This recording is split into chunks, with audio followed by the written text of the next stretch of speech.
औज़ुबिल्लाहिमिनश्शैतानिर्रजीम बिस्मिल्लाहिर्रहमानिर्रहीम। अस्सलाम वालेकुम। ग़िज़ा की बात के साथ मैं हूँ फ़िज़ा इमरान और उम्मीद करती हूँ कि आप सब खैरियत से होंगे। इस वीक का हमारा फर्स्ट सेशन है और फर्स्ट सेशन में हम डिस्कस करने जा रहे हैं बहुत से अहम दो टॉपिक हैं। अगर इसको देखा जाए तो हमने इसको रिलेट करके साथ में डिस्कस करेंगे ताकि ख़वातीन को पता चले कि अगर ड्यूरिंग हमल हमने अपनी खुराक का ख्याल रखना है तो बेबी डिलीवर करने के बाद किस तरह से उसको टेक केयर करना है, किस तरह से उसकी खुराक का, उसकी डाइट का ख्याल रखना है, अर्ली उसको क्या डाइट देनी है, किस तरह से माँ का दूध उसके लिए हेल्दी है। तो हम आज इन तमाम चीज़ों पर रोशनी डालेंगे और हमें जो भी आपके कंसर्न्स हैं, जो भी मसले मसाइल हैं या कोई कन्फ्यूजन है तो मोस्ट वेलकम। वो तमाम सवालात के जवाब देने के लिए हमारे साथ आज सैयदा बिनिश बुहारी मौजूद हैं। अस्सलाम वालेकुम। कैसी हैं बिनिश? खैरियत से? अच्छा बिनिश, जब हम प्रेग्नेंट लेडीज़ के हवाले से बात करते हैं, हामला ख़वातीन के हवाले से, तो फर्स्ट ट्राइमेस्टर से मैं स्टार्ट करना चाहूँगी। ख़वातीन को किस तरह की डाइट लेनी चाहिए जो हेल्दी हो, बेबी के लिए भी और फीमेल के लिए भी? अच्छा, हमल के दौरान जो फर्स्ट ट्राइमेस्टर होता है उसमें जो एडेड कैलोरीज होती हैं वो लेने की इतनी ज़रूरत नहीं होती। हाँ। क्योंकि अभी बच्चा जो है बहुत छोटा होता है और उसकी ग्रोथ हो रही होती है। लेकिन इस दौरान हमें ये चाहिए कि जो मतवाज़न ग़िज़ा है जिसके अंदर सारे विटामिन्स और मिनरल जिसमें होते हैं या जितने सारे फूड ग्रुप्स हैं वो सारे लेने चाहिए। जैसे कि डिफरेंट वेजिटेबल्स हो गई, फ्रूट्स हो गए, और वो भी डिफरेंट कलर्स के। जैसे फ्रूट्स हैं तो वो रेड कलर में भी हैं, ऑरेंज में भी हैं, ग्रीन में भी हैं। तो वो सारे वैरायटी ऑफ फ्रूट्स लेना चाहिए और वेजिटेबल्स लेना चाहिए। इसके साथ साथ पल्सेस जितनी हैं वो सारी लेनी चाहिए। ये तो ये है कि मतवाज़न ग़िज़ा है जो हमें लेनी है। लेकिन जैसे फर्स्ट ट्राइमेस्टर के साथ सेकंड स्टार्ट होता है, सेकंड और थर्ड में जो कैलोरीज हैं और विटामिन्स और मिनरल्स उनकी ज़्यादा ज़रूरत होती है, तो हाँ जी वो बढ़ा दी जाती है। तो 300 से 500 तक जो कैलोरीज है ना वो ज़्यादा लेनी चाहिए जैसे ही सेकंड ट्राइमेस्टर स्टार्ट होता है। हाँ। क्योंकि बेबी की ग्रोथ के लिए भी उसकी ज़रूरत होती है और इसलिए माँ को जो है वो ज़्यादा लेनी चाहिए। अच्छा बेनिश, एक कन्फ्यूजन है कि जब हम कंसीव करती है कोई फीमेल तो उसको फ़ौरन फॉलिक एसिड रेफर किया जाता है, लेकिन मैंने बहुत से डॉक्टर से सुना और बहुत सी जगहों पे मैंने खुद भी पढ़ा, मेंशन हुआ है कि फॉलिक एसिड जब आप प्लान कर रहे होते हैं बेबी तो तभी से आप लेने लग जाए। तो इसमें थोड़ा जी बिल्कुल। जब बेबी कंसीव करना होता है तो फोलिक एसिड हेल्पफुल होता है कंसीव करने में। ठीक है। तो इसलिए फोलिक एसिड आफ्टर बर्थ भी और ड्यूरिंग प्रेगनेंसी जो है वो बहुत ज़रूरी होता है। एक पहले तो ये है कि आपने कंसीव करना है। कंसीव करने में भी काफ़ी इश्यूज आते हैं ना बाज़ ख़वातीन को, तो उसके लिए फोलिक एसिड रिकमेंड किया जाता है कि कंसीव हो सकता है और फिर हमल जो है वो उससे हो सकता है, जल्दी होता है। तो कितना टाइम पहले से हम जब आप प्लान कर रहे होते हैं 2 और 3 मंथ्स बिफोर? और हाँ जी बिल्कुल। जब आपने प्लान करना है तो आप साथ ही फोलिक एसिड के सप्लीमेंट्स डॉक्टर रिकमेंड करता है तो वो आप लें, अदरवाइज खुद से सप्लीमेंट्स लेने की जरूरत नहीं होती। समटाइम क्योंकि आप डाइट में उस तरह से पहले ही उतनी हेल्दी डाइट ले रहे होते हैं कि आपको उसकी फॉलिक एसिड की ज़रूरत उस तरह से नहीं पड़ रही होती। इसका बेहतरीन सोर्स क्या, अंडा वगैरह? अगर आप पर डे एक अंडा कंज्यूम कर रहे हैं तो फोलिक एसिड जो है जो जितने भी ये एनिमल सोर्सेज है ना उनमें ज़्यादा पाया जाता है। और जैसे मछली होगी, मुर्गी हो गई, बकरा हो गया, ठीक है, या भैंस वगैरह, इनका जो गोश्त है उसमें ज़्यादा पाया जाता है। उसके अलावा जो ऑर्गन मीट होता है उसके अंदर ये ज़्यादा मिकदार में पाया जाता है। लेकिन लाजमी नहीं है कि जब आपने कंसीव करना है तो पहले ही फ़ौरन से सप्लीमेंट्स लेना शुरू कर दें। पहले आप डॉक्टर से रजू करें, अगर वो आपको रिकमेंड कर रहा है तो तब आप उसके सप्लीमेंट्स लें। हर एक को ज़रूरत नहीं होती। हाँ जी, हर एक को ज़रूरत नहीं होती। अगर आपकी डाइट अच्छी है, लाइफस्टाइल अच्छा है, आप हेल्दी हैं तो अगर आप में ऑलरेडी एक क्वांटिटी जितनी होनी चाहिए वो मौजूद है तो फिर आपको ज़रूरत नहीं है कि आप एक्स्ट्रा लें। ठीक है, डेफिशिएंसी हो तो फिर तो चलो आप सप्लीमेंट्स पे जाते भी हो। जी बिल्कुल ऐसे। लेकिन अब यह है कि प्रेगनेंसी के दौरान मुख्तलिफ जो है ना ये सप्लीमेंट्स के अलावा जो हमें विटामिन्स और मिनरल्स जो नेचुरली सोर्सेज हैं हमें वो लेने चाहिए ताकि सप्लीमेंट्स की तरफ हम आए ना। अपनी खुराक में उन चीज़ों का हम चुनाव करें जिनमें ये विटामिन्स और मिनरल्स ज़्यादा पाए जाते हैं।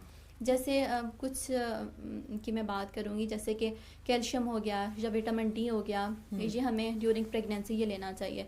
क्योंकि अब इसके साथ और बहुत सारे इश्यूज लिंक करते हैं ना, माँ के अंदर भी और बच्चे के अंदर भी। तो इसलिए चाहिए कि वो खुराक हम साथ साथ लेते रहें ताकि प्रेगनेंसी के दौरान माँ की सेहत भी ठीक रहे और बच्चे की सेहत भी ठीक रहे। हाँ। अब जैसे कैल्शियम हो गया या कैल्शियम और विटामिन डी हमें लेना इसलिए ज़रूरी है क्योंकि बेबी की जो है बोन्स की ग्रोथ होनी होती है, मसल्स की ग्रोथ होनी होती है, ठीक है, टिश्यूज़ बनने होते हैं। तो पूरी ओवरऑल एक बेबी ने जो बनना है उसके लिए और स्पेशली जो एक ढांचा होता है ना, हड्डियां जो होती हैं, हाँ। उसके लिए हमें कैल्शियम की ज़रूरत होती है और विटामिन डी की ज़रूरत होती है। बिल्कुल। अब अगर माँ अपनी खुराक में नहीं लेती तो बच्चे को जो चाहिए वो तो उसे उसे मिलेगी। तो मदर से हाँ, वो ले तो जो लेगा ना, मदर की हड्डियां हैं उसके अंदर से कैल्शियम जो है वो निकल निकल के बेबी तक तो जाएगा, हाँ, फिर क्योंकि कमजोरी होगी। हाँ जी बिल्कुल, तो माँ में कमज़ोरी होगी और उसके अंदर ऑस्टियोपोरोसिस हो जाएगा, उसकी हड्डियां बहुत ज़्यादा पोरस हो जाएंगी। हाँ, और यही वजह कि फीमेल में ये हाँ इशू ज्यादा हाँ, है, इशू हड्डियों के ज़्यादा है, बुलबुलेपन का। बिल्कुल ऐसा ही है। हम्म। और फिर अगर बच्चों में उसकी एक ख़ास मिकदार जो चाहिए है वो नहीं मिलती तो बच्चों में भी टेढ़ी लेग्स होने लगती हैं, या बोर्ड लेग्स उनको बोलते हैं, या हाँ, रिकेट्स खुदा की ना एक खास्ता बीमारी है, बिल्कुल। ठीक है, तो वो हो जाती है। तो इसलिए कैल्शियम और विटामिन डी इन दोनों को साथ साथ लेना चाहिए। ठीक वो है। इसलिए कि कैल्शियम डायरेक्टली एब्जॉर्ब नहीं होता बॉडी में ना, तो उसको बॉडी के अंदर एब्जॉर्ब होने के लिए हमें विटामिन डी की ज़रूरत होती है। हाँ, ठीक और है। अगर आप नेचुरल सोर्सेज से लें तो वो ज़्यादा बेहतर है। अब इसके जो नेचुरल सोर्सेज हैं जैसे कि दूध हो गया, दही हो गया, इसमें ज़्यादा होता है कैल्शियम जो है, और विटामिन डी भी इनमें ज़्यादा होता है। और अंडा हो गया, मछली होगी, इन दोनों के अंदर कैल्शियम और विटामिन डी ज़्यादा होता है। वैसे विटामिन डी जो है उसका नेचुरल सोर्स सन है, हाँ, वहाँ से daylight, हमें मिल बिल्कुल। सकता है। उसके अलावा अगर हम कैल्शियम की बात करें तो वो हमें पुदीने से भी मिलता है, जो उसका बहुत चीप सा सोर्स है, इजीली हाँ। वो मिल जाता है। तुख मलंगा हो गया, उसमें होता है, ब्रोकली में होता है, ठीक है, या बंद गोभी होगी, उसके अंदर बहुत ज़्यादा मिकदार में पाया जाता है। अच्छा, मैं आपसे कैल्शियम और आयरन के सप्लीमेंट्स डिस्कस करना चाह रही हूँ, लेकिन मैं उससे पहले पूछूंगी, फर्स्ट ट्राइमेस्टर में मैंने बहुत सी खवातीन को देखा है जी, क्रेविंग्स हो रही हैं। नॉर्मली वो घर का खाना खा रही होती हैं, एक अच्छा हेल्दी फूड खा रही होती हैं, लेकिन जी क्रेविंग्स हो रही है हमें फास्ट फूड की, हमें कार्बोनेटेड कोलास की। जी खाना यहाँ पे बिल्कुल अड़ गया है हमें, जब तक हम कोई कोला ना पिए, कोई ड्रिंक ना पिए, कार्बोनेटेड कोला ना पिए, हजम नहीं हो रहा, डाइजेस्ट नहीं हो रहा। तो उनके लिए क्या इस्लाह है कि वो किस तरह से इन क्रेविंग्स को अवॉइड करें जो अनहेल्दी पे जो चली जाती हैं खवातीन? अब देखें, जो ये सारी प्रोसेस्ड और जो फास्ट फूड्स है ना, ये ड्यूरिंग प्रेगनेंसी और आफ्टर प्रेगनेंसी भी, जब चाइल्ड बर्थ हो जाती है उसके बाद ये नहीं लेनी चाहिए, इनको वैसे ही छोड़ देना चाहिए। इनके साथ बहुत सारे इश्यूज होते हैं। एक तो बेनिश, बहुत सी खवातीन पहले नहीं ले रही होती, कॉन्शियस होती हैं अपने डाइट को लेके, वेट गेन ना हो, लेकिन जैसे ही वो गेन करती हैं तो फिर मैंने बहुत से अपनी फ्रेंड्स को सुना है जी हमें तो फास्ट फूड की अब क्रेविंग्स बहुत होती हैं। तो उस क्रेविंग को ख़त्म करने के लिए बेहतर यह है कि जो हमारे नेचुरल सोर्सेज है ना उनकी तरफ वो आएँ। अगर बहुत ज़्यादा फास्ट फूड का भी उनका दिल कर रहा है तो बाहर से ना लें, जैसे अगर फ्राइज देख लें, अगर उनका दिल कर रहा है तो बंदा घर में बना लेता है उनको। और जो एयर फ्रायर है, अब तो बहुत सारे ऑप्शंस हैं कि हम ऑयल के बगैर भी फ्राई कर सकते हैं चीज़ों को, तो वो एक ठीक ऑप्शन होता है और एक नेचुरल तरीका है, ठीक है। तो हम उस तरीके से ले सकते हैं और उन क्रेविंग्स को ख़त्म कर सकते हैं। अगर ज़्यादा क्रेविंग हो रही है किसी एक चीज़ की स्पेसिफिकली हो रही है तो कोशिश करें कि वो आप घर पे बना लेना, कि बाहर से आप वो इस्तेमाल करें, क्योंकि उसके अंदर उन्होंने प्रिजर्वेटिव्स बहुत ज़्यादा इस्तेमाल किए हुए होते हैं, जो कि बच्चे की क्योंकि नशोनुमा हो रही होती है, आपको नहीं पता कि उसके अंदर कौन से प्रिजर्वेटिव्स हैं, तो वो उसके लिए नुकसानदेह हो सकते हैं। ठीक है। इसलिए हमारे पास फोसिया नदीम है, ये कह रही है जी मुझे स्टमक प्रॉब्लम अक्सर रहती है और ड्यूरिंग प्रेगनेंसी ये बहुत बढ़ जाती है।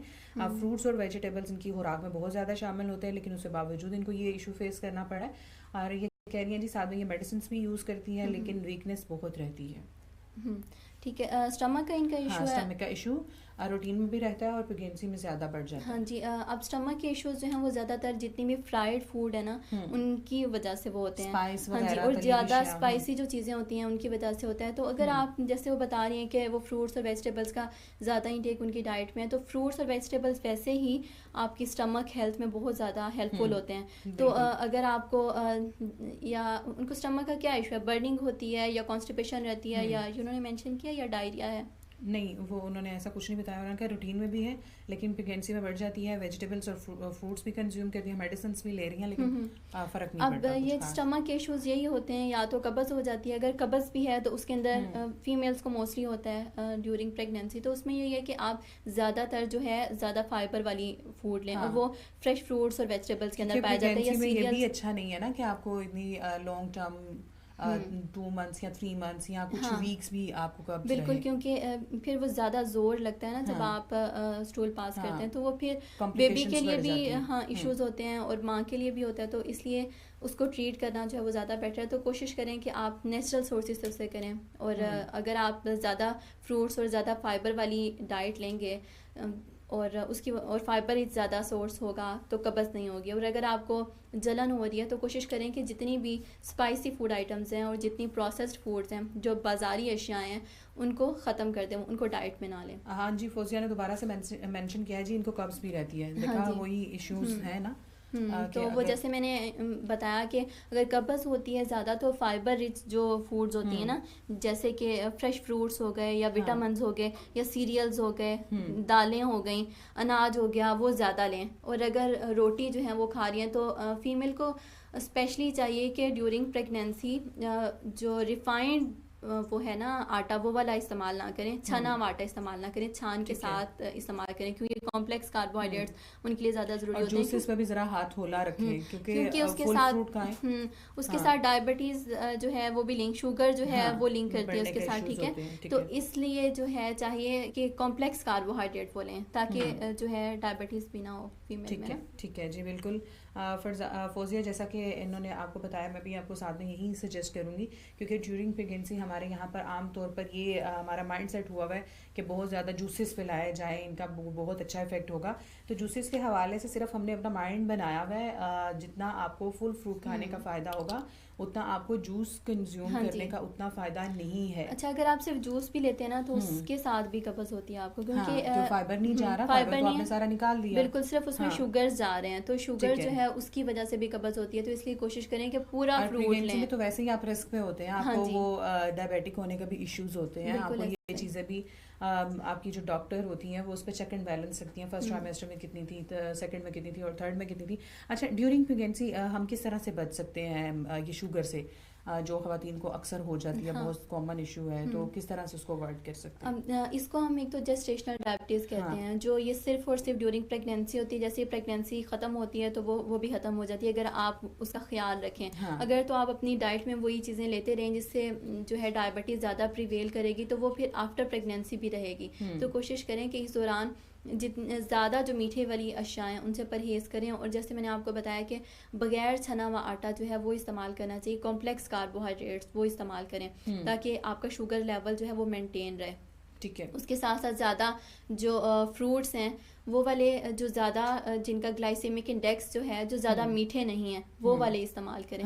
ठीक है, जो कम शुगर आर्टिफिशियल शुगर को भी अवॉइड करें। आर्टिफिशियल शुगर तो अवॉइड करनी है, वो तो बिल्कुल भी नहीं लेनी। हाँ जी, तो शुगर को कोशिश करें कि क्योंकि बहुत सी ख़वातीन कह रही होती है जी मीठा खाने की क्रेविंग्स हो रही हैं, और फिर वो मिठाइयाँ और डिफरेंट जो सोर्सेज हैं उनको खूब खा रही होती है। बिल्कुल।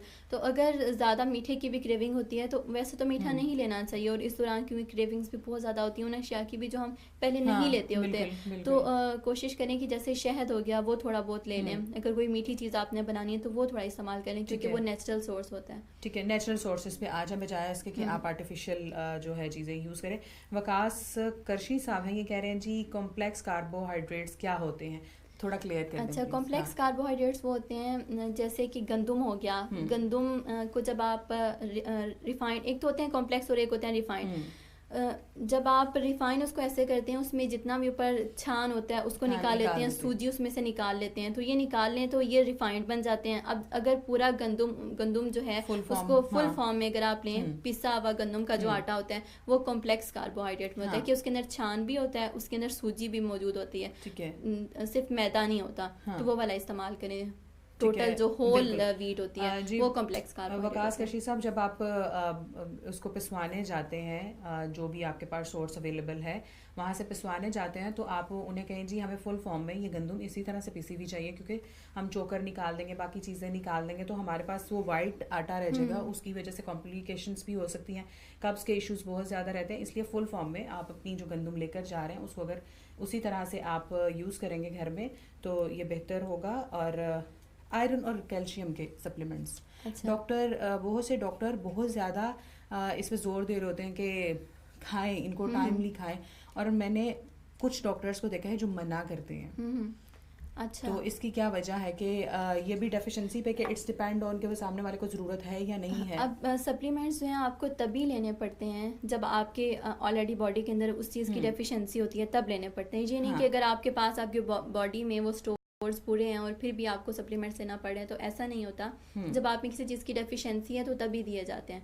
अब कैल्शियम का मैंने आपको बताया पहले, जैसे बताया कैल्शियम और विटामिन डी हमें लेना इसलिए ज़रूरी है क्योंकि ओवरऑल जो बॉडी स्ट्रक्चर है, जितनी भी बोन्स हैं या टीथ हैं, उनकी ग्रोथ के लिए, बच्चे की भी और माँ की भी ग्रोथ के लिए, माँ के लिए भी उसकी भी उसके लिए हड्डियों के लिए ज़रूरी है और बच्चे के लिए भी ज़रूरी है। तो इसी कैल्शियम के सप्लीमेंट्स और वैसे कैल्शियम लेना ज़रूरी है। ठीक है। उसके साथ साथ जैसे फोलिक एसिड हो गया या विटामिन B12 हो गया, इनको भी ड्यूरिंग प्रेगनेंसी लेना बहुत ज़रूरी है क्योंकि बहुत सारे ऐसे इश्यूज़ हैं जो ड्यूरिंग प्रेगनेंसी होते हैं। अगर आपकी डाइट ठीक नहीं होती या कुछ इन विटामिन या मिनरल्स की डेफिशिएंसी होती है तो उसकी वजह से बच्चे की नशोनुमा ठीक तरह से नहीं हो पाती। जैसे बच्चों में होता है स्पाइना बिफिडा हो गया, न्यूरल ट्यूब डिफेक्ट्स आ जाते हैं। तो अगर आप फोलिक एसिड और विटामिन B12 और आयरन के सप्लीमेंट्स या इसको नेचुरल सोर्सेज में अगर आप ये लें तो इन सारे इश्यूज से बचा जा सकता है। ठीक है जी बिनेश, बहुत शुक्रिया। और इसके अलावा हमारे पास यहाँ पर वकास कृषि साहब हैं, ये काफ़ी कंसर्न है और दोबारा से इनका क्वेश्चन आया, ये कह रहे हैं जी ग्लाइमेसिक इंडेक्स क्या होता है, इसके बारे में तफसीलन बता दें। ग्लाइसेमिक इंडेक्स जो फ्रूट या जो भी फूड है उसमें जो शुगर कंटेंट होता है उसको हम कहते हैं, उसके अकॉर्डिंग हम देखते हैं कि ये फूड इतना ग्लाइसेमिक इंडेक्स है इसका, ये हाई है या कम है, उसकी शुगर कंटेंट पे हम ये इसको प्रिस्क्राइब करते हैं। जितना ज़्यादा शुगर कंटेंट होगा वो उतना हाई ग्लाइसेमिक इंडेक्स फूड होगा और जितना कम होगा तो वो लो ग्लाइसेमिक इंडेक्स फूड होगा। जैसे अगर खजूर देखें वो बहुत ज़्यादा मीठी होती है तो उसका ग्लाइसेमिक इंडेक्स बहुत ज़्यादा होता है। ठीक है, तो अगर अनार देखें वो थोड़ा सा तुर्श भी होता है और उतना ज़्यादा मीठा नहीं होता तो उसका ग्लाइसेमिक इंडेक्स कम होता है। इसी तरह से गाजर को देखें, उसके अंदर भी शुगर होती है लेकिन वो बहुत माइनर अमाउंट में होती है तो वो ग्लाइसेमिक इंडेक्स उसका बहुत कम है। नेचुरल सोर्सेज का भी अगर आपको इंतखाब करना है तो उसको भी उसके बारे में भी पता होना ज़रूरी है। ये नहीं कि नेचुरल सोर्सेज अगर हम कह रहे हैं तो आपने उसको बेतहाशा ही यूज करना शुरू कर देना, तो उसके लिए भी आपका चीज़ों के बारे में अवेयर होना बहुत ज़रूरी है। अब बिनते हवा है, इनका सवाल बहुत अहम है। ये कह रही है कि अगर कोई हामला खातून है तो वो उस हमल वाले बेबी के अलावा अगर उनके पास पहले से बच्चा मौजूद है तो उसको मदर फीड कितने टाइम तक करवा सकती है? आई थिंक छुड़वा दिया जाता है। हाँ। बिल्कुल ऐसे ही है, जब बच्चे की दूसरे बच्चे की ग्रोथ होनी होती है तो अब ये पॉसिबल नहीं है कि वहाँ से भी माँ बच्चे को भी जो उसकी ग्रोथ होनी है उसमें भी तो कैलोरीज की ज़रूरत है, तो वो इतनी ज़्यादा तो वो नहीं ले सकती। और जो पहला बच्चा है उसको वैसे ही वो हमारे इस्लाम में भी ये बना किया जाता है जब इसीलिए 2 इयर्स का वक्फा जो है देखिए शरई लिहाज से भी इस पे कहा गया और मेडिकली भी हमारे डॉक्टर भी यही बताते हैं क्योंकि पहले बच्चे का हक है 2 साल दूध पीना। अगर आप अर्ली कंसीव कर लेते हैं तो इस तरह वो बच्चा भी महरूम रह जाता है और आने वाला बच्चा जो है वो भी काफी डेफिशिएंसी के साथ। तो इसलिए जब प्रेगनेंसी हो जाती है दोबारा, अगर बच्चा पहला छोटा है तो उसको दूध नहीं पिलाना चाहिए, माँ अपना दूध ना पिलाए। बेनिश तो ये तो उस बच्चे के साथ हाँ बिल्कुल जाती है, तो इसलिए ये चाहिए कि जब पहला बच्चा 2 साल का हो तो उसके बाद दूसरे का प्लान किया जाए। ठीक है जी बिल्कुल। बिनते हवा, इन चीज़ों को जो है वो माइंड में रखना बहुत ज़रूरी है क्योंकि ये पहला जो आपके पास बच्चा मौजूद है उसकी हेल्थ के साथ कंप्रोमाइज़ करने वाली बात होगी। उस बच्चे के लिए जो अभी है ही नहीं, जिसका वजूद ही नहीं है, तो आप इन चीज़ों के मामले में थोड़ा क्लियर रहें और मेक श्योर करें कि जो पहले खुदा ने आपको नेमत से नवाजा है उसको आप अच्छे से एक प्रॉपर जो उसकी नीड्स हैं, रिक्वायरमेंट्स हैं वो पूरी करें। देन आप अगले बच्चे के लिए जो भी है अगर आप प्लान करना चाहते हैं तो वो करें। जवेरिया अलमास हैं जी, कह रही हैं हाई बीपी को कैसे कंट्रोल किया जा सकता है? आई थिंक ड्यूरिंग प्रेगनेंसी पूछ रही होंगी क्योंकि बहुत सी खवातीन का मैंने देखा बहुत कम हो जाता है और कुछ का हाई रहना शुरू हो जाता है। जी बिल्कुल, ये प्रेगनेंसी के साथ होता है कि ब्लड प्रेशर बहुत ज़्यादा हो जाता है। अब उस दौरान क्योंकि बहुत सारी ऐसी चीज़ें हैं, उनकी क्रेविंग्स हो रही होती है जो आप अनइंटेंशनली भी आपको पता नहीं चलता और आप खा रहे होते हैं। जैसे अगर फ्रूट्स भी हैं तो उसके ऊपर नमक छिड़क के वो खा रहे होते हैं तो वो जो है आपका ब्लड प्रेशर बहुत ज़्यादा कर देता है। तो इसलिए कोशिश करना चाहिए कि अगर हम नेचुरल सोर्स भी ले रहे हैं ना तो ये देखें कि उस पर हम कुछ एक्स्ट्रा एडेड चीज़ें तो नहीं यूज़ कर रहे। ब्लड प्रेशर आपका बहुत ज़्यादा हो जाएगा अगर आप सॉल्ट जो है उसका इंटेक ज़्यादा करेंगे या ज़्यादा प्रोसेस्ड या फ्राइड फूड जो है वो आप ज़्यादा इस्तेमाल करेंगे या बाहर की तली हुई अशिया वो इस्तेमाल करेंगे तो ब्लड प्रेशर जो है वो ज़्यादा होता है। तो इसलिए कोशिश करें कि अगर आप फ्रूट्स भी खा रहे हैं तो नमक जो है वो इस्तेमाल ना करें, जो आप ऊपर से एक्स्ट्रा नमक का आप ऐड करते हैं ना, वैसे ही फ्रूट इस्तेमाल करें। और जितनी भी नमक है या चीनी है, ये वाइट दोनों आर्टिफिशियल चीजें हैं, ये आपकी हेल्थ के लिए नुकसान और इनको पॉइजन ही बोला जाता है, नहीं आम रूटीन में बिल्कुल ऐसा ही है। क्योंकि प्रेगनेंसी में अगर आप शुगर जो है वो ज़्यादा लेना शुरू कर देते हैं तो डायबिटीज़ के चांसेस होते हैं, और अगर आप सॉल्ट इंटेक ज़्यादा करते हैं तो फिर आपका हाई ब्लड प्रेशर के चांसेस होते हैं। तो इसलिए कोशिश करना चाहिए कि ड्यूरिंग वैसे भी करना चाहिए, लेकिन ड्यूरिंग प्रेगनेंसी आपको इन दोनों और ज़्यादा कॉन्शियस हो जाए, इन दोनों चीज़ों को अवॉइड करें, ज़्यादा ना इस्तेमाल करें, क्योंकि हमारी डाइट में ये दोनों चीज़ें तो हैं ही हैं, लेकिन अगर आप बहुत ज़्यादा क्वांटिटी में लेना शुरू कर देते हैं तो ये दोनों इश्यूज हमारा ये भी है ना, हम एक्स्ट्रा स्प्रिंकल कर रहे होते हैं, एक तो पहले से ऐड हुआ हुआ खाने में, हम ऊपर से एक्स्ट्रा जो कोटिंग करके खा रहे होते हैं ना। और नेचुरली भी अगर फ्रूट्स हैं या वेजिटेबल्स हैं, उनके अंदर नेचुरल सोर्सेज भी आयोडीन के होते हैं, तो अगर आप और एक्स्ट्रा आयोडीन ले रहे हैं, जितनी हमें ज़रूरत है, इन्हीं बॉडी को ज़रूरत नहीं है, तो वो जो एक्स्ट्रा है वो आपको नुकसान ही देगा, से बढ़ जाएगा, तो फिर डेंजरस, तो वो नुकसान देगा, तो इसलिए एक्स्ट्रा नहीं लेना चाहिए। ठीक है, बिनते हवा का ही मैसेज है, वो कह रही है जी बेबी मदर फीड छोड़ ही नहीं रहा, तो उसके लिए कुछ सजेस्ट कर दें। तो मदर फीड से किस तरह से हटा सकते हैं वो बेबी अब को?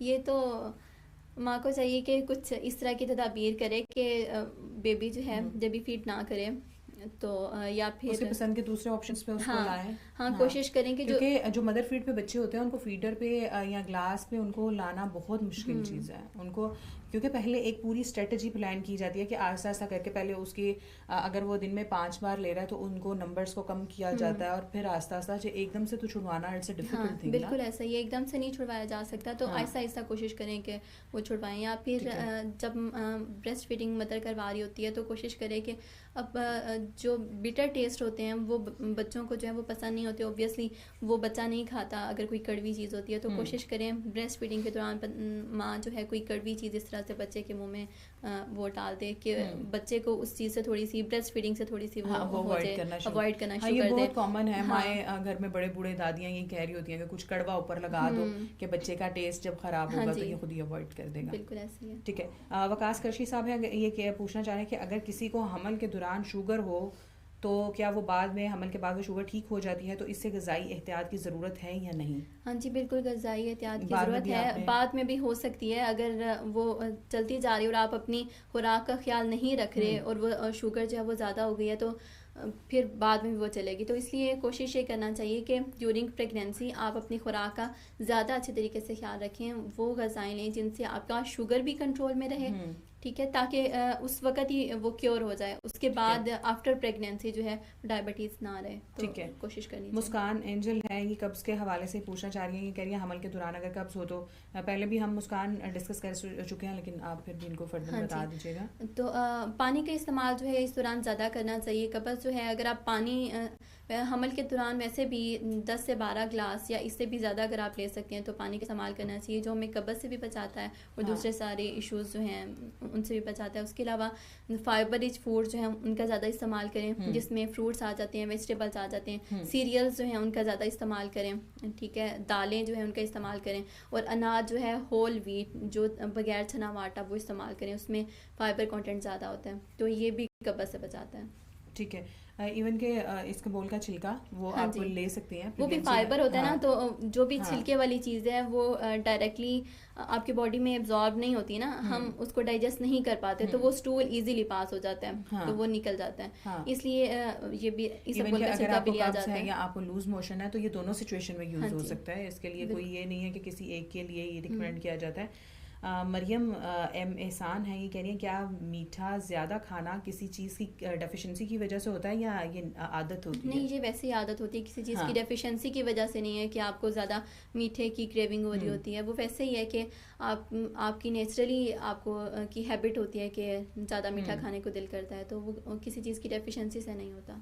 ठीक है, फ्रेकल्स के हवाले से किसी ने पूछा जी अगर ये ड्यूरिंग प्रेगनेंसी जो फ्रेकल्स आ जाती हैं, सफ़ीर फरमान है ये पूछना चाह रही हैं जी, अगर फ्रेकल्स आ जाएं फेस पे तो किस तरह से? जो है ना डिफरेंट, अच्छा, ये भी किसी डेफिशिएंसी की वजह से फ्रेकल्स आ जाती हैं? हाँ जी, होता है। हाँ। कुछ एंटीऑक्सीडेंट्स जो है ना वो होते हैं जो आप नहीं, आपकी बॉडी में उस वक्त कम होते हैं, जिसकी वजह से होता है कि आपकी फेस के ऊपर छाइयाँ आ जाती हैं। तो कोशिश करना चाहिए कि इस वक्त जितने एंटीऑक्सीडेंट रिच जो फूड्स होते हैं ना वो लेने चाहिए। अब एंटीऑक्सीडेंट रिच फूड्स वो हैं जो मुख्तलिफ डिफरेंट कलर्स के हैं, फ्रूट्स और वेजिटेबल्स में होते हैं। जैसे रेड कलर का फ्रूट हो गया, या ऑरेंज हो गया, या ग्रीन हो गया, ठीक है, या पर्पल हो गया, उन सब के अंदर एंटीऑक्सीडेंट ज़्यादा होते हैं। और इन्हें हम विटामिन भी बोलते हैं, जैसे विटामिन सी हो गया, विटामिन ई हो गया।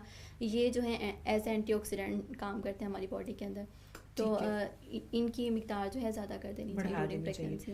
फौजिया अहमद ये कह रही है जी, अक्सर डिलीवरी के बाद मदर की ब्रेस्ट फीडिंग कम हो जाती है या थोड़ी हो जाती है, तो उसके हवाले से कुछ बता दें। अच्छा, ब्रेस्ट फीडिंग जो है दूध का कम आना, वो ये कह रही है। हाँ। तो जब भी आप बच्चे को फीड करवाने बहुत से लोगों को ये भी कहते हुए सुना है जी, बच्चे का पेट ही नहीं भरता, इसलिए हमने इसको एक्स्ट्रा फार्मूला मिल्क पे भी लगाया हुआ है, हम इसको दिन में 2 से 3 फीडर भी देते हैं। जब नन्ही सी जान को 2 से 3 फीडर दे दोगे, उसको एक्स्ट्रा क्या चाहिए होगा? हाँ जी, बिल्कुल ऐसे ही है।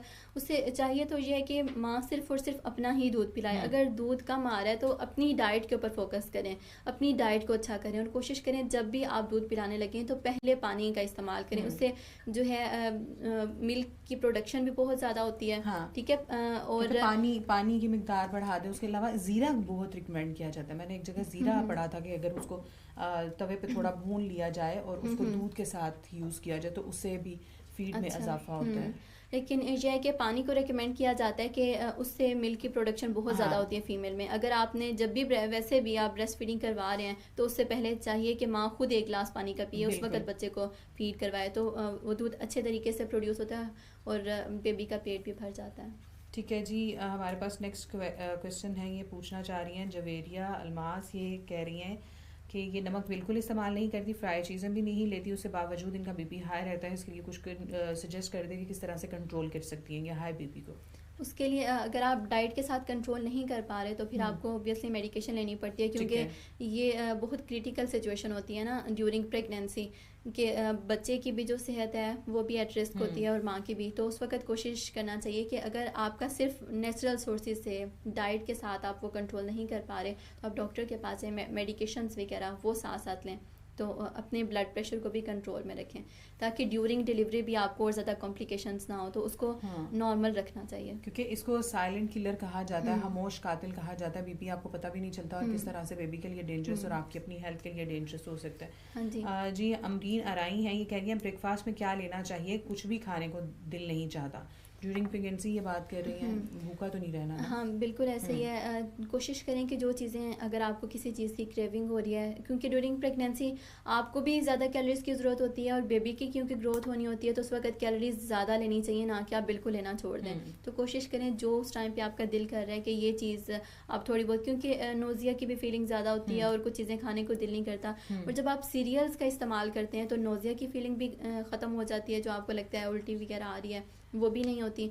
और वो एक अच्छा इनर्जेटिक सोर्स होता है। जितना अनाज जो है जैसे दलिया वगैरह वो बना के आप नाश्ते के टाइम पे ले सकते हैं, उससे आपकी नोज़िया की फीलिंग्स भी ख़त्म हो जाती हैं और जो एनर्जी लेवल है वो भी बूस्ट अप हो जाता है, तो वो लेना चाहिए। ठीक है। अच्छा, नोज़िया का आपने खुद ही जिक्र कर दिया मैंने, कुछ ख़वातीन को नोज़िया बहुत ज़्यादा होता है ना, वो कुछ किचन की सराउंडिंग से अगर गुजर जाए तो उससे भी उन्हें इरिटेशन होती है, कुछ खा नहीं पा रही होती, कुछ पका नहीं पा रही होती, तो उनके लिए आप किस तरह से उनको सजेस्ट करेंगी कि कौन सी ऐसी खुराक अपनी डाइट का हिस्सा बनाएं कि नोज़िया की फीलिंग कम हो? तो नोज़िया की फीलिंग को कम करने के लिए ना सीरियल्स को ही ज़्यादा रेकमेंड किया जाता है कि जो सीरियल्स हैं उनका इस्तेमाल करें, या जो चीज़ें जैसे खाने में भी बाज़ औक़ात होते हैं आप एक फूड वैसे तो नॉर्मली खा लेते हैं लेकिन ड्यूरिंग प्रेगनेंसी उस चीज़ की वजह से आपको नोज़िया होने लग जाता है। जैसे अंडा ही देख लें, अगर बाज़ औक़ात होता है कि अंडे की स्मेल से भी नोज़िया की फीलिंग होने लग जाती है, तो कोशिश करें उस फूड को अवॉइड करें जो आपको ड्यूरिंग प्रेगनेंसी जिसकी वजह से नोज़िया हो रहा है या वॉमिटिंग की फीलिंग आ रही है, तो वो फूड अवॉइड करें और कोशिश करें उस वक्त सीरियल्स जो हैं उनका इस्तेमाल करें। वो नोज़िया की फीलिंग को कंट्रोल करता है, कम करता है। उन सीरियल्स में यही है दलिया या डिफरेंट किस्म के सीरियल हो गए, जैसे कि जो हो गया जवार हो गया, गंदम हो गया, बाजरा हो गया, मकई हो गया, इन सबको मिला के मिक्सर इसका बना के तो आप इसका दलिया इस्तेमाल कर सकते हैं। वो नोज़िया को कंट्रोल करता है। ठीक है जी, बिल्कुल। मैं आप लोगों को एक बार फिर कहना चाहूँगी कि आज हम हमल के दौरान किस तरह से अपनी डाइट को कंट्रोल रखना है, कौन सी हेल्दी चीज़ें खानी है, कौन से ऐसे ऑप्शंस हैं जो हमें हेल्दी प्रेगनेंसी की तरफ लेकर जाते हैं, और कौन सी चीज़ें जिनको हमें अवॉइड करना है। अभी तक हमने सिर्फ वो चीज़ें बताई हैं जो हमें अपनी खुराक का हिस्सा बनाना है। अब बेनिश, मैं आपसे ये पूछना चाहूँगी, कौन सी ऐसी आदत हैं जो हम ड्यूरिंग प्रेगनेंसी अपना लेते हैं, या ऐसी कोई चीज़ पे कन्वर्ट हो जाते हैं जिसका हम बहुत ज़्यादा यूज़ शुरू कर देते हैं और वो हमारे लिए अच्छा नहीं होता, हाँ तो जी। हमें कौन सी खुराक को अवॉइड करना चाहिए? अगर हम ड्यूरिंग प्रेगनेंसी या आफ्टर प्रेगनेंसी की भी बात करें ना, तो कुछ ऐसी खुराक है जो हमें नहीं लेनी चाहिए, जैसे कि जिसमें जैसे प्रिजर्वेटिव्स हो गए, प्रोसेस्ड फूड्स हो गई, जो बाज़ार में अशिया ऑलरेडी मौजूद होती हैं, जो प्रिपेयर्ड फॉर्म में होती हैं, तो वो वाली इस्तेमाल नहीं करनी चाहिए, क्योंकि उसमें प्रिजर्वेटिव्स ज़्यादा अमाउंट में होते हैं और आपको नहीं पता उसके अंदर क्या चीज़, क्या केमिकल उसमें यूज़ हुआ है जो बेबी की ग्रोथ में इशू कर सकता है, तो उसकी जीन्स को ही टोटली आल्टर कर सकता है। तो इसलिए कोशिश करना चाहिए कि प्रोसेस्ड फूड्स जो हैं उनसे अवॉइड करें ड्यूरिंग प्रेगनेंसी भी और आफ्टर प्रेगनेंसी भी। और जो कैफिनेटेड चीज़ें होती हैं, जैसे ये कॉफ़ी हो गई या फिर चाय हो गई, ठीक है, तो इससे अवॉइड करना चाहिए, क्योंकि ये भी बच्चे के लिए भी नुकसान होती हैं। और नींद में जो है, अगर आफ्टर प्रेगनेंसी की बात करें तो बच्चे की नींद में खलल भी इसकी वजह से होता है, और माँ की भी नींद जो है इससे डिस्टर्ब होती है। तो इसलिए ज़्यादा कैफिनेटेड चीज़ें नहीं लेनी चाहिए। कोला ड्रिंक्स जो हैं उनका इस्तेमाल नहीं करना चाहिए, क्योंकि ये हड्डियों को पोरस करती हैं, कैल्शियम जो उसको एक्सक्रीट करती हैं। ड्यूरिंग प्रेगनेंसी वैसे ही हमें कैल्शियम की ज़्यादा ज़रूरत होती है, और अगर कोला ड्रिंक्स इस्तेमाल करेंगे तो वो कैल्शियम जो हमें ऑलरेडी ज़्यादा चाहिए तो वो कम हो जाता है, और ज़्यादा ऑस्टियोपोरोसिस के भी चांसेस होते हैं और रिकेट्स के भी चांसेस होते हैं। तो इसलिए ये जो कोला ड्रिंक्स हैं, सॉफ्ट ड्रिंक्स, उनका इस्तेमाल नहीं करना चाहिए। उसके अलावा नेचुरल सोर्सेज में भी जैसे कुछ फ़िशेज़ ऐसी हैं जिसके अंदर जो हमें इस दौरान इस्तेमाल नहीं करनी चाहिए, जैसे कि शार्क हो गई, ठीक है, तो कुछ फ़िशेज़ ऐसी होती हैं जिनको हमें इस्तेमाल नहीं करना चाहिए, क्योंकि उसके अंदर मरकरी कंटेंट जो है वो ज़्यादा होता है, तो उनको हमें अवॉइड करना चाहिए। ठीक है। अमरीन है हमारे पास, अमरीन अराई, ये कह रही है हमें कैसे पता चलेगा कि हाई रिस्क प्रेगनेंसी है। ये अपना एक्सपीरियंस शेयर कर रही हैं, कह रही हैं कि मुझे एकदम से पता चला 6 मंथ में कि बेबी इज़ नो मोर, और अब मैं इससे डर गई हूँ, तो किस तरह से क्या? अच्छा, इसके लिए आपको चाहिए ये कि हर मंथ में आप नॉर्मली आप उसका स्कैन करवाते रहें, डॉक्टर के पास आएँ चेकअप के लिए।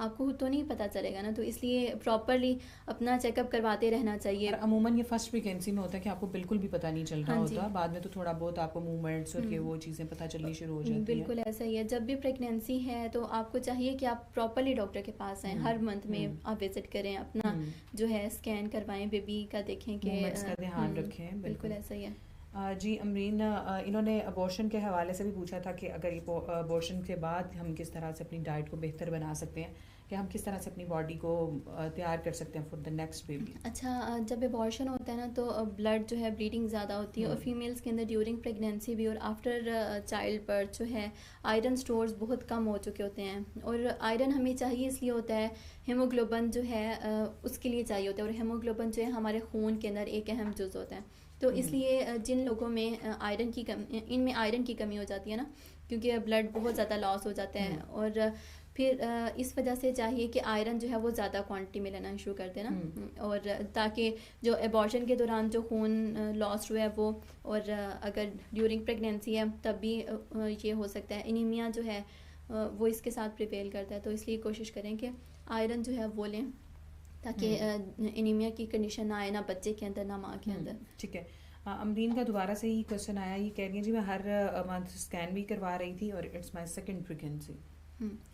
तो वो स्कैन से ही उन्हें पता चलेगा ना, ऐसा तो नहीं, ऑब्वियसली जब आप स्कैन करवाएंगे तभी आपको ये आइडिया होगा कि आपका बेबी नॉर्मल है, ठीक उसकी ग्रोथ हो रही है। डॉक्टर हर मंथ ये सजेस्ट कर रही होती हैं कि आप मूवमेंट्स का खास ख्याल रखें, बच्चे की मूवमेंट्स का।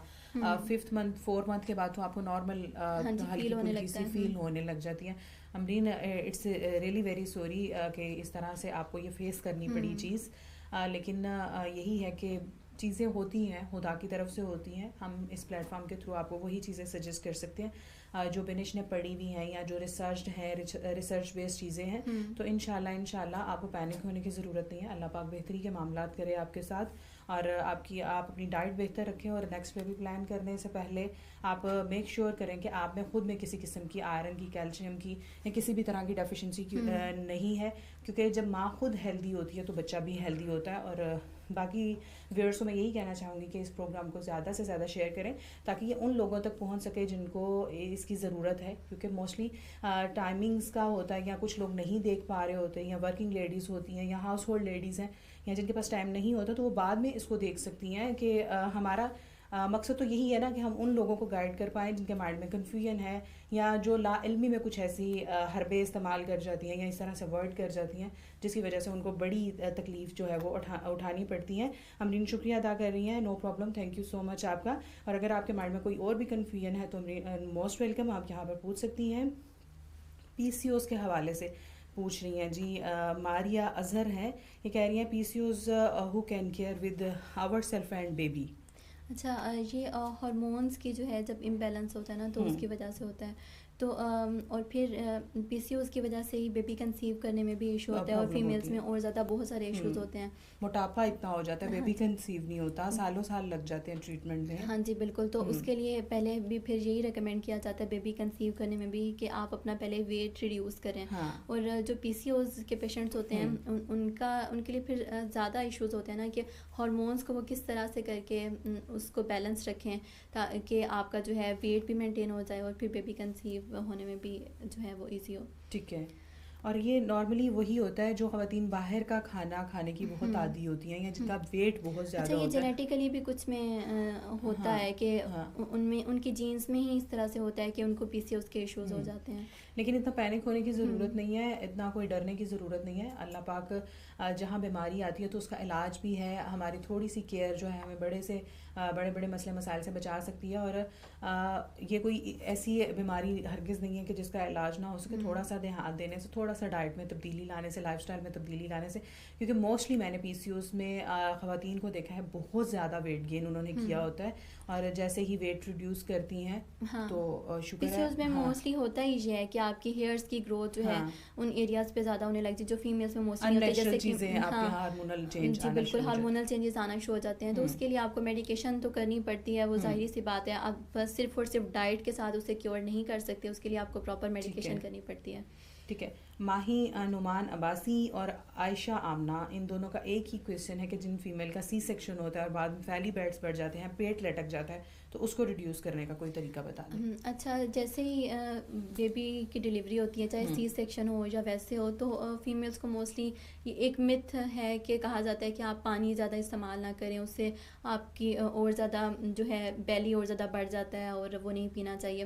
लेकिन अगर आपका C सेक्शन भी हुआ हुआ है या फिर नॉर्मल डिलीवरी भी है तो कोशिश करें कि पानी जो है वो ज़्यादा से ज़्यादा पिएं, वो आपका वेट रिड्यूस करने में मदद देता है। C सेक्शन में भी अगर आपका बेली भी बढ़ गया है तो कोशिश करें कि पानी जो है फ़ौरन से, C सेक्शन में ये होता है कि फ़ौरन से आप डाइट जो है खाना पीना स्टार्ट नहीं कर देते। वो डॉक्टर आपको एक पीरियड के बाद आपको वो रिकमेंड करता है कि आप अब खाना स्टार्ट कर सकते हैं ओरली।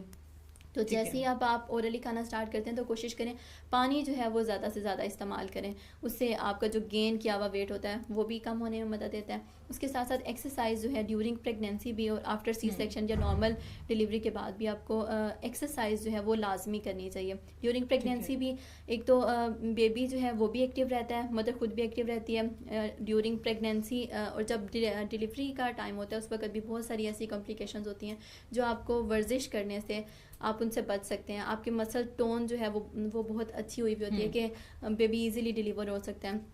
और C सेक्शन के बाद भी आप जब तक एक्सरसाइज नहीं करेंगे तब तक आपका जो बेली फैट है या जो आपकी ओवरऑल ऑर्गन पे, क्योंकि आपने एक्स्ट्रा कैलोरीज ली हुई होती हैं ड्यूरिंग प्रेगनेंसी, तो वो कैलोरीज जो हैं आपकी बॉडी के अंदर स्टोर भी हुई होती हैं, तो वो फैट एकदम से वैसे ख़त्म नहीं होती। एक तो पानी का ज़्यादा इस्तेमाल करने से वो होता है और दूसरा एक्सरसाइज जो है वो करनी चाहिए। दिन में कम से कम भी 40 to 60 मिनट्स जो है वो वॉक, जो एक्सटेंसिव वॉक होती है, ब्रिस्कली वॉक जिसे हम बोलते हैं, जिससे पसीना आता है, वो करें।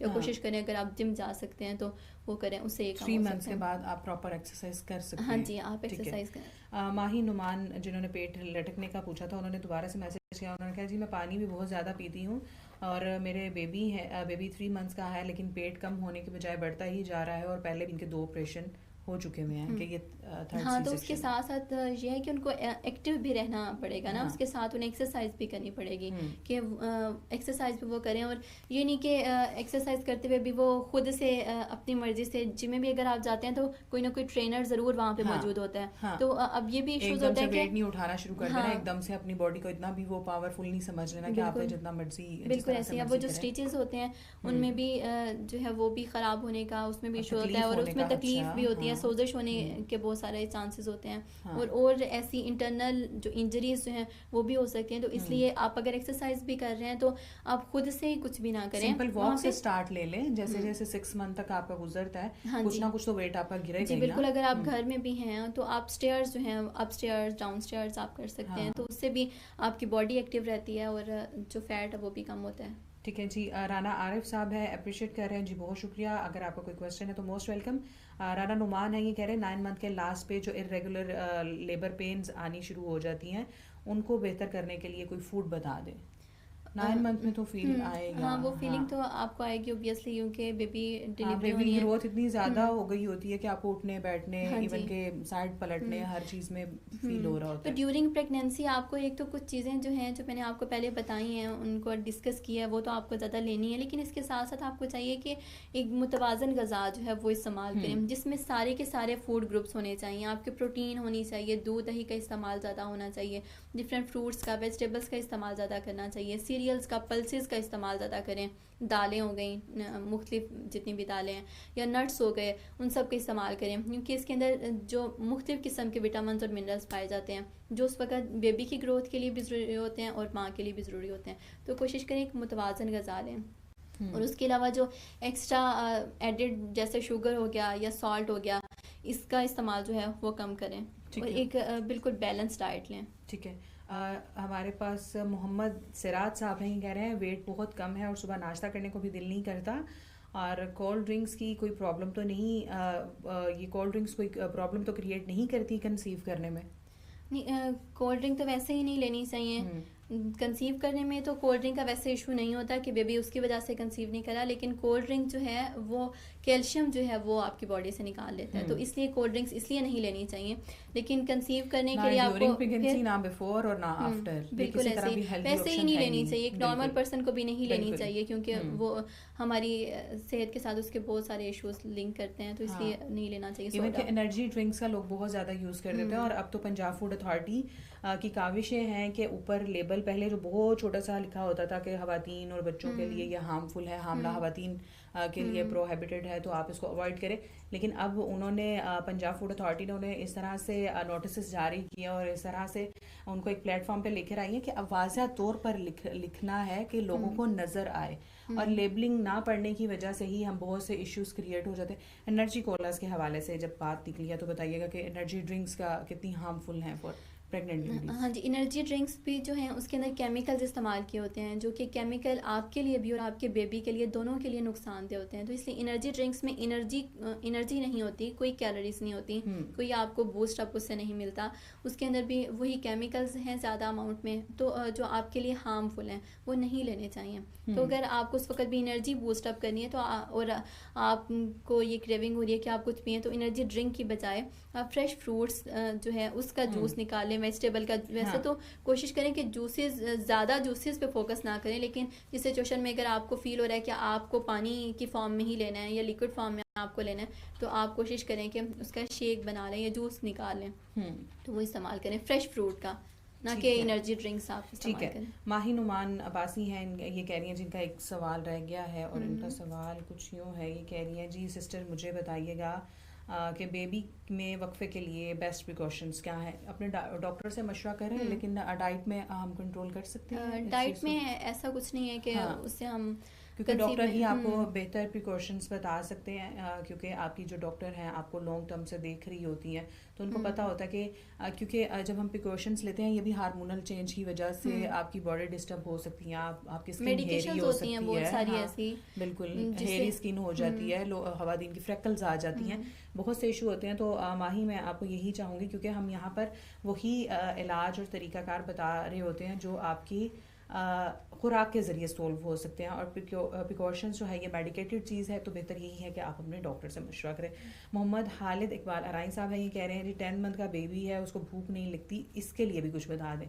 जी ठीक है, हमने प्रेग्नेंट ख़वातीन को तो बहुत डिस्कस कर लिया है, 10 माह के बच्चे को भूख नहीं लगती।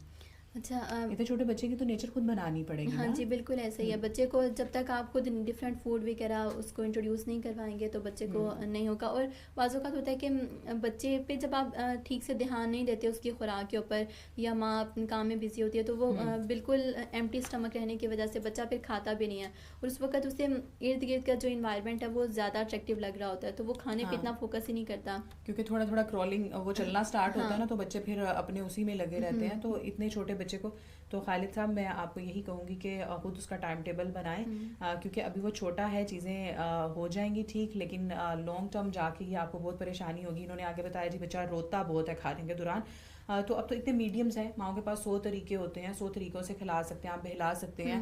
अब तो इवन के ये कहा जाए कि बच्चे नहीं खाते, तो हमारे पास हमारी माओ का टाइम और था। अब हमारे पास टीवी है, हमारे पास सोशल मीडिया है, हमारे पास डिफरेंट कार्टून्स हैं, हमारे पास डिफरेंट टॉयज़ हैं, हर चीज़ अवेलेबल है। आप अच्छे अच्छे से मास्क पहन के बच्चे को इंगेज करके कि वो जिस तरह से भी मुंह खोले, बस इतने छोटे बच्चे को आपने कौन सा पूरा पराठा खिलाना है, थोड़ी सी चीज़ खिलानी है, उसको किसी तरह से इंगेज करें और उसको खिलाएं। और जो 10 माह का बच्चा है वो ज़्यादातर उसको जो कैलोरीज हैं वो सिर्फ दूध से ही उसे चाहिए। हाँ। तो ब्रेस्ट फीडिंग से उसे चाहिए, लेकिन जैसे ही 6-7 मंथ या 8 मंथ होता है तो उसको थोड़ी बहुत जो सॉलिड जो स्टार्ट होती है, हाँ, तो उसमें भी 3 मील्स जो होते हैं बिल्कुल ऐसे ही है, तो वो बहुत ज़्यादा क्वांटिटी में तो वो तो देनी नहीं चाहिए उस वक्त। तो बच्चा सिर्फ उसको फोकस दूध पे ही करना चाहिए। हाँ, और खालिद साहब हमें अगर ये लगता है ना कि हम अगर 10 माह के बच्चे को एक बॉल भर के हम इसको खिला दें, कोई दलिया खिला दें, सूजी खिला दें, तो ये पॉसिबल नहीं है। अगर आपका बच्चा 2 से 3 चम्मच भी अच्छे से कंज्यूम कर रहा है, उसको डाइजेस्ट कर रहा है, तो ये काफ़ी है। ढेर सारा उसकी ना एक हैबिट बनाने के लिए वो ये चीज़ें दी जाती हैं। उसकी जो कैलोरीज की जो उसे चाहिए वो तो उसे सिर्फ दूध से मिल रही है और उसे उतनी ही चाहिए। लेकिन हम जो 6 मंथ के बाद स्टार्ट करते हैं वो इसलिए करते हैं कि फ़ौरन से 1 साल गुजरने के बाद जब बच्चे बेबी के दांत निकल आते हैं, तो उस वक्त अगर हम स्टार्ट करवाएंगे तो वो चीज़ें उसे अडॉप्ट इस तरीके से नहीं कर सकेगा। तो इसलिए बस उसको आदी करने के लिए वो थोड़ी बहुत चीज़ें दी जाती हैं। ठीक है, बहुत शुक्रिया बनिश आपका, बहुत मेहरबानी। और आप लोगों से मैं यही कहना चाहूँगी कि